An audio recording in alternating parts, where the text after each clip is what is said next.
So welcome back. As I mentioned earlier, we are going to look a little closer at the historical platforms for what we do today. The first use of the term psychological first aid, as far as we can tell, was that in a monograph published by the American Psychiatric Association. It was actually published in 1954, and I'm quoting now.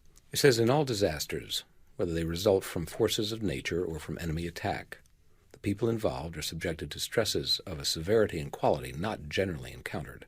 It's vital for all disaster workers, notice all disaster workers, to have some familiarity with common patterns of reaction to unusual emotional stress, and must also know the fundamental principles of coping most effectively with disturbed people." So this set the precedent. However, there was a latency. Why was there a latency? Not totally sure. However, the 1950s and the 1960s could be considered the golden age of psychotherapeutic practice, I guess, the golden age of psychotherapy. There was little interest in responding to acute psychological distress. So almost 40 years later, a disaster mental health initiative was fielded by the American Red Cross. It consisted of a corps of licensed mental health clinicians who were provided a brief refresher in psychological crisis intervention and also informed on how to work within the American Red Cross disaster response system.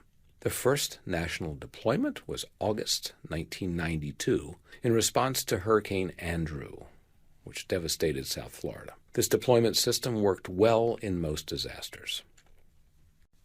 However, the year 2005 was a game changer. In 2005, Hurricane Katrina devastated the Gulf Coast of the United States, and this devastation demonstrated the importance of having mental health resources that extend beyond the importation of external mental health clinicians.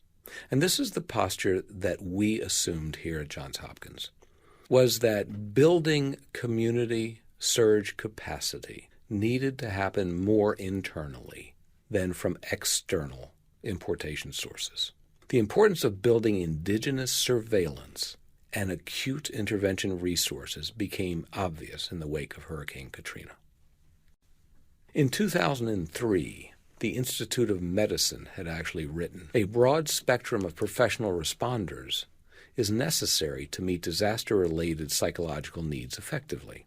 Those outside the mental health professions who regularly interface with public can contribute substantially to community healing. However, these professionals will require knowledge and training in order to provide effective support." Now, while this Institute of Medicine report was specifically in response to the threat of terrorism, we think it's applicable here. And what it does is take us away from the notion of importing mental health professionals as our primary source of building community surge capacity. We here at Hopkins embraced that notion and developed our psychological first aid program in response to those suggestions. The IOM went on to say, "In the past decade, there's been a growing movement in the world to develop a concept similar to physical first aid for coping with stressful and traumatic events in life. This strategy has been known by a number of names, but is most commonly referred to as psychological first aid." So again, let me remind you of our core definition, our core term. As we define psychological first aid here, psychological first aid may be defined as a compassionate and supportive presence designed to mitigate acute distress and assess the need for continued mental health care. It is not treatment for post-traumatic stress disorder. It is not a treatment for post-traumatic depression. As I said in my opening remarks, the processes of diagnosis and treatment are reserved for another point on the continuum of care. If we conceive of mental health intervention on a continuum, we will see that psychological first aid is the tip of the spear. It is the first point on that continuum. It does not compete with counseling and psychotherapy. It does not compete with diagnosis. It is simply the earliest point on the continuum of what should be a comprehensive spectrum of care. So what have we learned from history? More importantly, how have we applied what we've learned from history? This program introduces you to the RAPID PFA model that we've developed here at Johns Hopkins. The RAPID PFA model represents a simple structure that can be applied within minutes to enhance the compassionate presence and reduce acute distress. Let me walk you through the acronym itself, for this will give you some sense of where we are headed. R. The R stands for building rapport and using reflective listening. People often ask me, how do you know what you're going to do in a crisis intervention session or intervention? And the answer is, you listen. I've actually been doing this work for 40 years, and I don't know that I've ever done two interventions exactly the same way. Why is that? Because no two people are the same, and no two adverse situations are ever the same. I must listen. So one of the most important things that you can do, which parenthetically I will say we often take for granted, one of the most important things you can do is listen. Listen carefully. In many instances, people will tell you what they need. They will direct you to how to best help them. But you must be willing to listen. The biggest mistake I see in the field is that people interface with people in acute distress, and they come with a preconceived notion of what they're going to do, almost a one-size-fits-all. We must be present. We must be compassionate. We must be compassionate enough and patient enough to listen to the story that someone will tell us. But it all begins with rapport. So we'll talk a little bit about how one builds a relationship and how to build one quickly. The A in RAPID stands for assessment. This is simply the ability to tell, almost in a surveillance kind of way, who might be experiencing acute distress in that moment and who might not. This is not about diagnosis, and I know I sound like a broken record at times on this, but it's not about formulating a diagnosis. It is looking at who is in acute distress and apparently needs assistance versus those who don't. The P is actually dovetailing with the A. It comes right on the end. Asks the question, of the people that need help, to whom should I respond first? This concept of triage, and remember the root of the term triage, it is French derivation. It means to pick or to select or to create a hierarchy. It is well known in physical medicine. You show up at a disaster scene, we have a rather formalized system for assigning people to levels of care, the urgency of care. It was not until 1999 that people really started to look at psychological triage in the wake of disasters.